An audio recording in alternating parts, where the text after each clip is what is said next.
And welcome back to the BaseLINE podcast, everybody. I am your host, BaseLINE Newman. Now, our special guest today just finished up her college lacrosse career playing at Grand Valley State University. Please welcome my special guest, Sophie Conroy. How you doing today? Good. How are you, Ben? Good. Good. Now, Sophie, to start off, you just finished up your last season at Grand Valley. How was the season? It was a good season. There were a lot of accomplishments that we had that we set those goals out from the beginning of the season, and we hit those accomplishments. We knew what kind of team we were going into it. We knew we could be a Final Four team. We had a lot of individual awards and team awards. So that was definitely one of the things that we looked at, even when we did lose at the end of the season. We did lose in the regional final game. After that, we were like, we had so many good things to look back on. We can't think of it as a negative aspect of our season. We just have to think of it as, all right, how can we move forward from this? Things like that. For sure. I mean, it was a stellar season. Unfortunately, it obviously didn't end up as you guys probably hoped. But, I mean, your only two losses of the season came from the eventual champion in Indianapolis. Mm-hmm. What did you enjoy the most from the season? I think this season has been so different from the last 2 years that I've been playing, just because of the whole COVID situation. Everything was good this year. Everything, we didn't have really any scares. We didn't have those protocols and rules that we really had to focus on the last 2 years. We could just go out there and play. There wasn't any restrictions, so we could see our families. And I think that was a big thing with our team, was just understanding that we love family time. We appreciate that time to spend with our family and friends on the road or at home, tailgating with them after the games, celebrating with them after those big wins. And I think that kind of made this season stand out a little bit more. Growing up, what made you start playing lacrosse?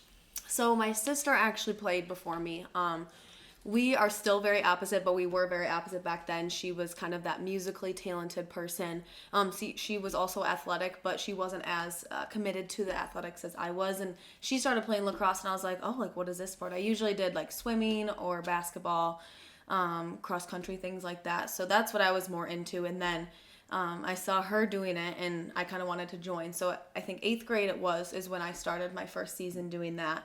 Fell in love with it because it was a mixture of like running a ton, which I loved at the time, don't anymore. It was a mixture of that and competition. You're still a part of a team. You're not just doing it individually. So that's kind of where I fell in love with it.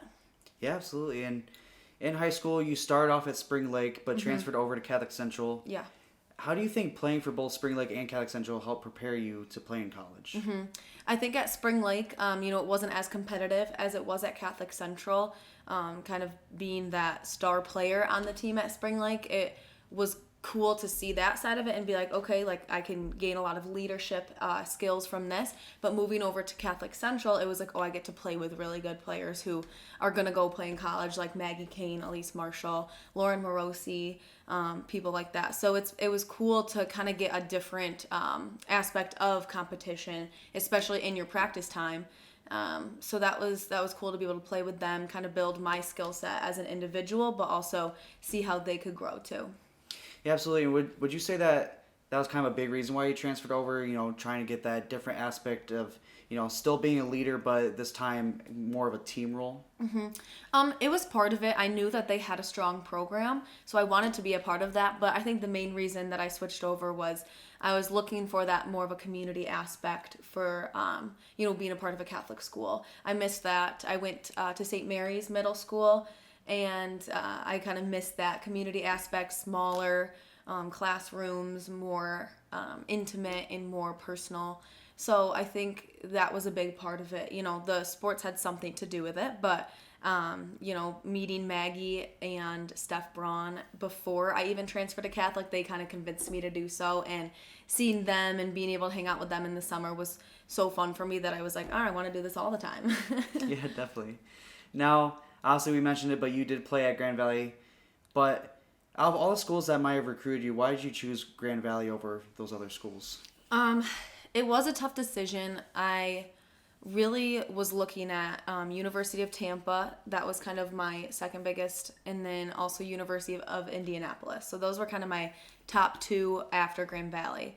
And I think when I visited Grand Valley, I got to stay with some of the seniors. I got to meet the juniors and have lunch with them and hang out. And I think that was kind of the selling point for me, was seeing how close the team was, seeing how they interact with one another, at things like that. Obviously, the campus was beautiful, and the program was also really good to start with. And then Alicia Groveston, the original coach at Grand Valley, she was also my club coach for the summer. So it kind of helped that I already had that relationship with her and the assistant coach, because I got trained by them all summer. So it worked out well. Glad I made that decision. Yeah, absolutely. Tampa would have been really warm, though. Yes, it was.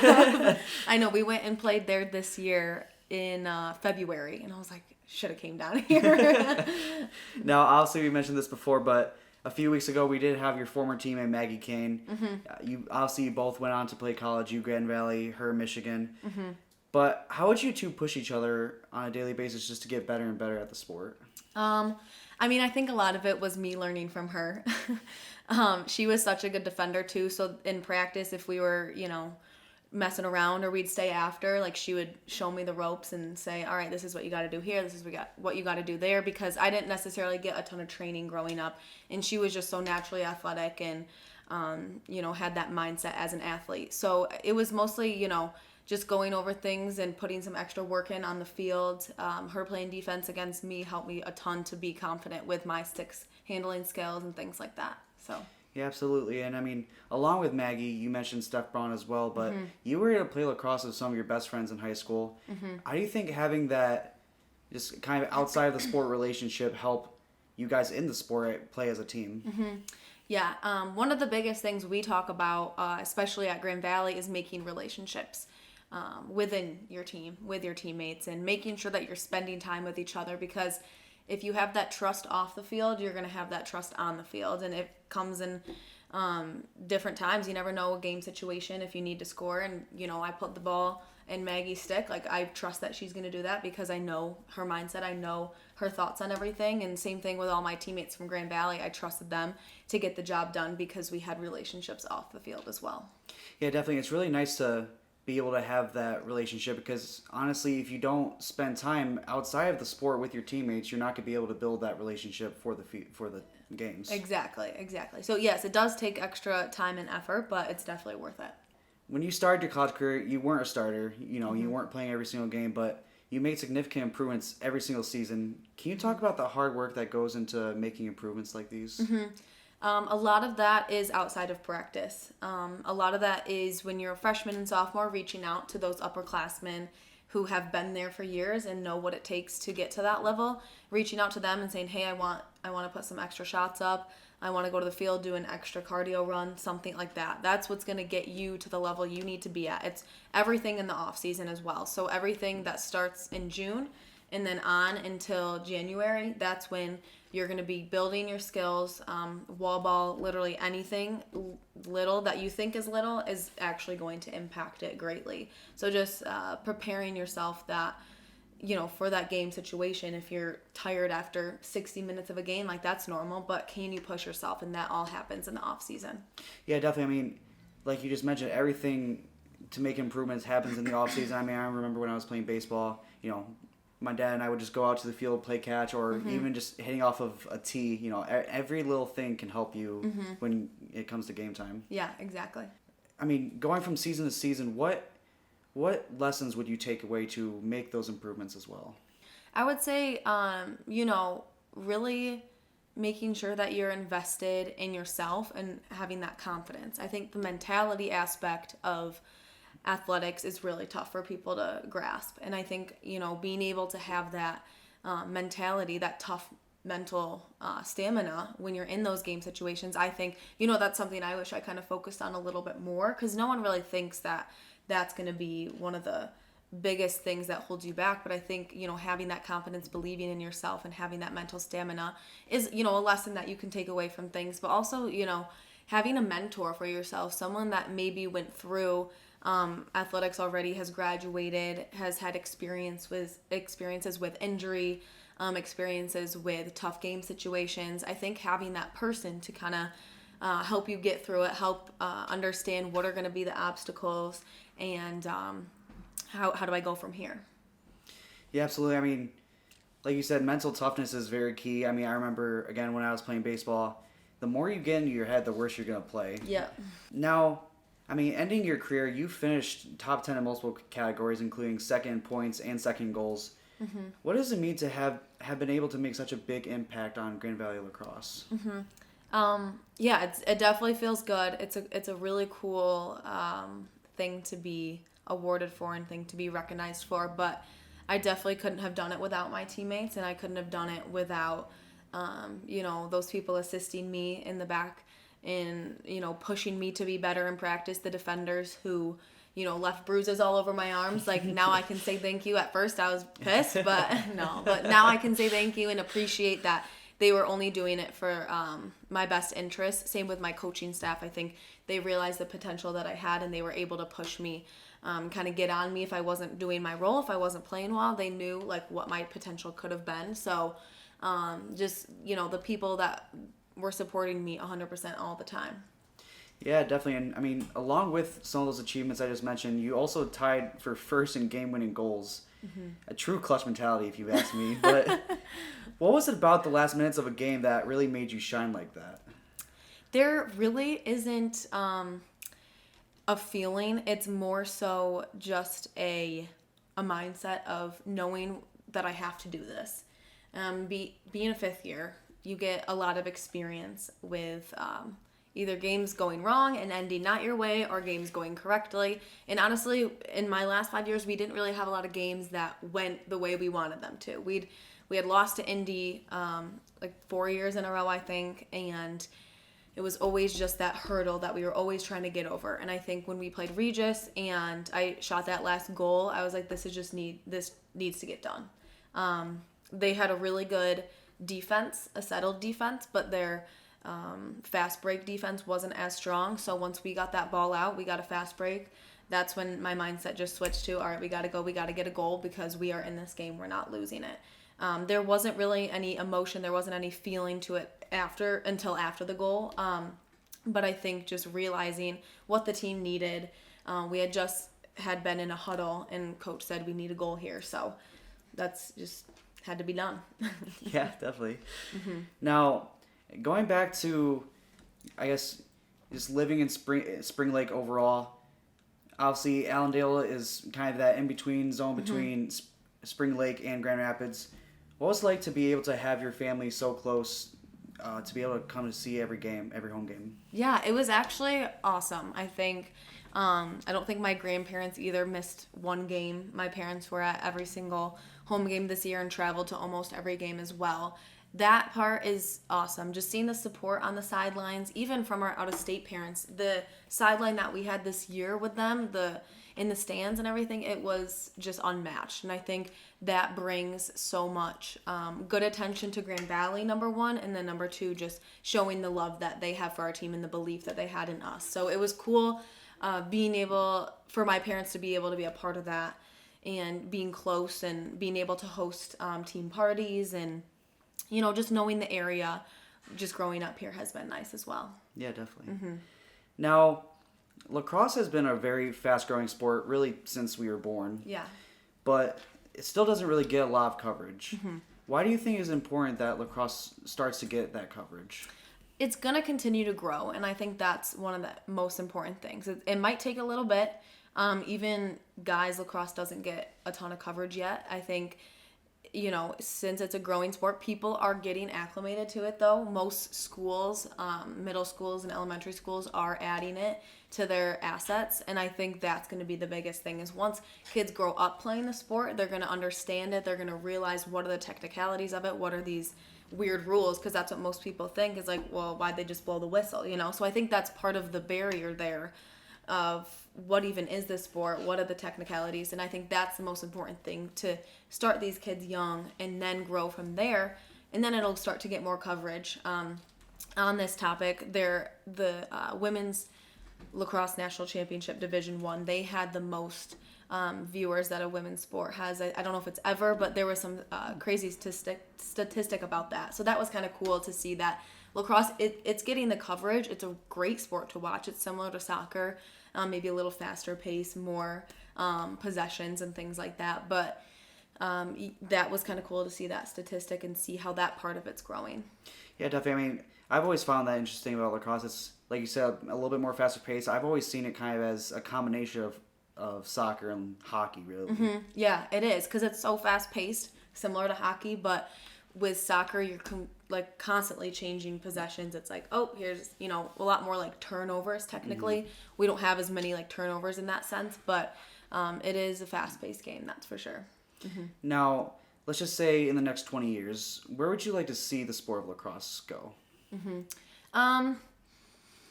You know, where it's at right now, I think the different levels, the different divisions that are happening right now, there is such a difference in those. You can tell. So between the Division 3 players and then the Division 2 players, there is quite a difference between the Division 2 and Division 1. It's even bigger of a gap of skill level, physical level, and things like that. So I think that's hopefully what we can, you know, start them young, get them in just like people do with soccer and things like that. Start them young, because I think that skill development will be really important for the growth of lacrosse as a whole. I think, you know, you see with Boston College in North Carolina, these girls are crazy athletes. They train their bodies super hard. And that's kind of what we need to see from an earlier stage. Definitely. I've asked this to every single female athlete I've had on this podcast, just because I think it's an important topic in our society that not a lot of people are really talking about. But it's no secret that men's sports gets a lot more coverage than women's sports. Yep. But honestly, in my opinion, some of the best sporting events that I've been able to witness have been female sports, whether that be basketball, softball, things like that. Why do you think covering more women's sports is so crucial? I would agree with that. I think that I personally like watching women's basketball more than men's basketball. I think that you kind of get that balance of more of like a team aspect, and that's what you see with women, I think, is because relationships are so important for each other, that you kind of get that team aspect more. But anyways, I think with media coverage specifically, it's important to do it on multiple levels. I think things like this, doing like a podcast and, you know, getting the word out there that there's people in this area that play lacrosse at a collegiate level, etc. And then, so that's one level, and then there's another level of the social media aspect. So what I really appreciated about Grand Valley is they have like a whole team of people that separate per sport. So we had a girl, her name was Allison, and she did all of our social media, and she followed us to a couple of our last games, and she did a ton of coverage for us. They did some interview stuff. They did, you know, just social media posts with our jerseys on, team photos, things like that. And that's what's going to kind of start the era of it. I think the little things add up, and people start to see that on Twitter, Instagram, whatever it is, and they'll start to repost, and that, I think, is a start of it. But as for news, I think, you know, lacrosse still needs to grow as a whole, of a skill level, in my opinion. I think Division 1 is getting there. You know, we saw with the coverage there that they had was phenomenal for the national championship game for Division 1. But, you know, I think it's going to be one of those things, like how I said, they need to start young, start those kids playing young. It's going to be the same thing with media coverage. They should start that now so that people have an idea of what lacrosse is, how it's played, what the game's like, and things like that. Right. I mean, I completely agree. I mean, women, like you mentioned, women's basketball is probably the most covered women's sports in America. I mean, worldwide, it's probably gymnastics.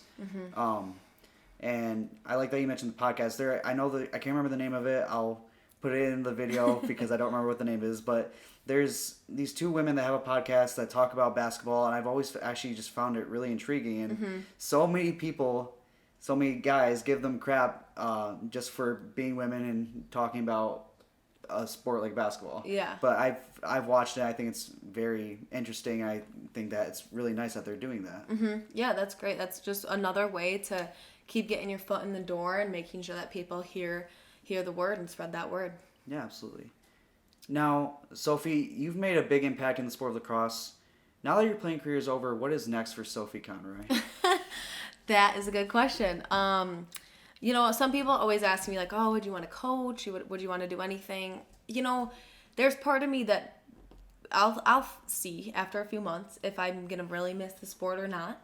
I think at this point of my lacrosse career, after 5 years, you know, it's bittersweet. We ended on not the best note, but we still made team history, which was really cool.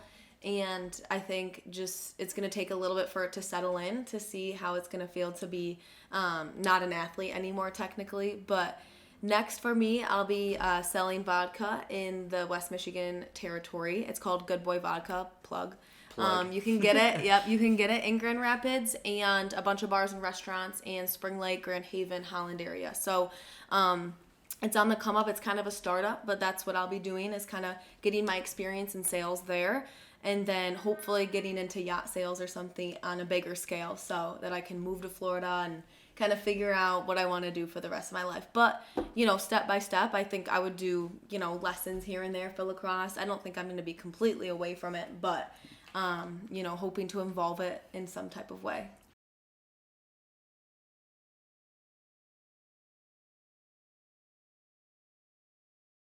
But yeah, I mean, that would create a great transition to my next question because obviously you did mention a little bit about coaching, but is coaching something that you would ever consider doing, post playing? I think, probably years down the road, I would do something on like the high school level, maybe like assistant somewhere, but it's nothing that I can see as a full-time career. I think I love helping and seeing the potential in people.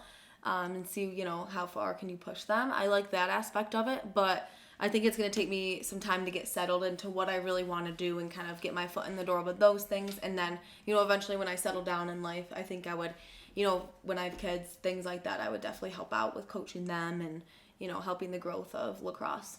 Yeah, absolutely. Mm-hmm.